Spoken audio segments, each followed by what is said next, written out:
안녕하세요. 금융탐정이 되어서 숫자 뒤에 숨겨진 진실을 파헤치는 시간입니다. 오늘 우리가 함께 열어볼 사건 파일은 바로 재무제표 분석인데요.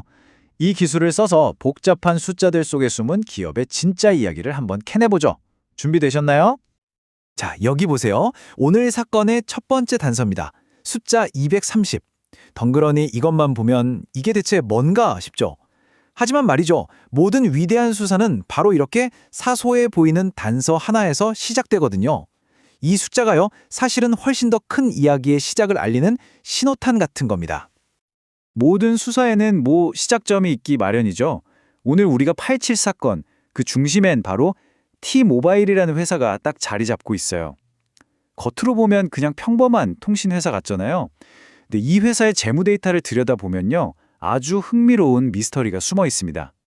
자, 그럼 그 단서의 정체를 한번 볼까요? 2020년에 T-모바일의 주가 수익 비율, 그러니까 우리가 PER이라고 부르는 게 무려 230이었어요. 이게 얼마나 높은 거냐면 그 당시 시장 평균 S&P 500 기업들 평균 PER이 고작 21이었거든요. 와, 10배가 넘게 차이 나는 거죠. 도대체 T-모바일에 무슨 일이 있었던 걸까요? 바로 이 지점, 이게 우리 수사의 핵심 질문이 되는 겁니다. 여러분, T-모바일의 PER 230, 이게 과연 미래의 엄청난 성장을 보여주는 대박 투자 기회일까요? 아니면 뭔가 단단히 잘못됐다는 위험 신호, 빨간불일까요? 섣불리 판단하면 절대 안 됩니다. 이 미스터리를 제대로 풀려면 우리에겐 특별한 도구가 필요하거든요. 생각해보세요. 훌륭한 탐정한테 돋보기나 지문 채취 도구가 있듯이 우리 같은 금융탐정한테도 꼭 필요한 장비가 있습니다. 그게 뭐냐? 바로 재무제표를 꿰뚫어보는 이 분석의 기술이죠. 자, 지금부터 그 도구들을 하나씩 한번 챙겨보겠습니다. 재무제표 분석. 이름만 들으면 되게 딱딱하고 어려워 보이죠? 근데 사실은 이런 거예요. 숫자라는 암호로 된 증거를 해독해서 기업이 어쩌면 감추고 싶어 할 수도 있는 비밀이나 혹은 차마 말하지 못했던 진짜 이야기를 밝혀내는 기술. 이게 바로 우리 금융탐정들의 핵심 역량인 거죠.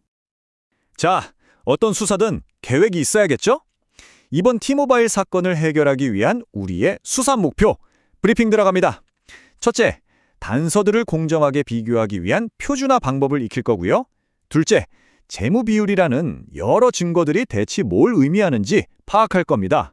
셋째, 이걸 바탕으로 T-모바일의 결정적인 강점과 약점을 찾아내고 마지막으로 범인이 파놓은 분석의 함정을 피하는 법까지 배울 거예요.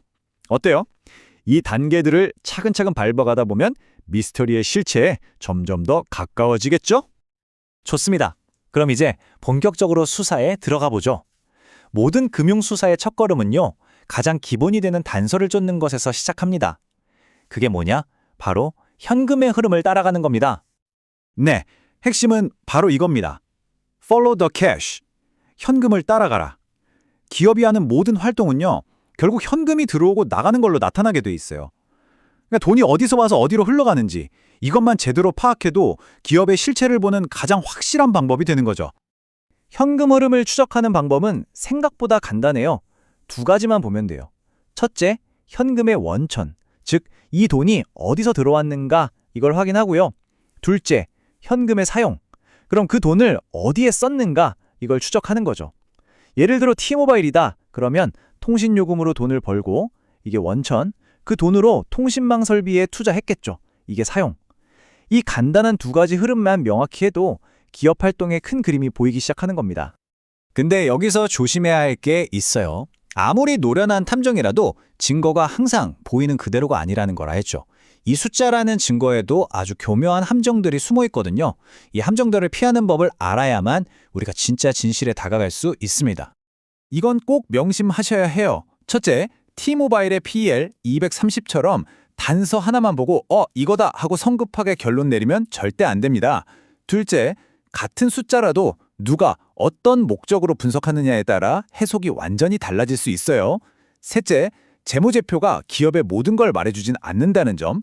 그리고 마지막으로 제일 중요한 건데 반드시 같은 업계의 다른 기업이나 아니면 그 회사의 과거 데이터랑 비교하면서 전체적인 맥락을 봐야 한다는 겁니다. 자, 오늘 우리는 금융탐정의 세계에 첫 발을 내디딘 셈입니다. 재무제표 분석이라는 이 강력한 도구가 왜 필요하고 또 이걸 어떻게 접근해야 하는지 어느 정도 감을 잡으셨을 거예요. 이게 그냥 단순한 숫자 놀이가 아니에요. 복잡한 비즈니스 세계의 진실을 꿰뚫어보는 눈을 갖게 해주는 거죠. 이 말을 꼭 기억해 주세요. 숫자는 거짓말을 하지 않지만 비밀을 가지고 있다. 숫자 자체는 팩트죠. 하지만 그게 모든 걸 설명해 주진 않아요. 바로 그 숫자들이 입을 열어서 비밀을 털어놓게 만드는 것.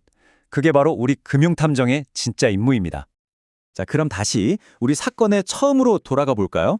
T모바일의 미스터리, PER 230. 오늘 우리가 배운 이 도구들을 가지고 이제 여러분이 탐정이 되어서 이 사건을 맡는다고 한번 상상해 보세요. 어디서부터 수사를 시작하시겠어요? 그 해답은 다음 분석에서 저와 함께 찾아가 보도록 하죠.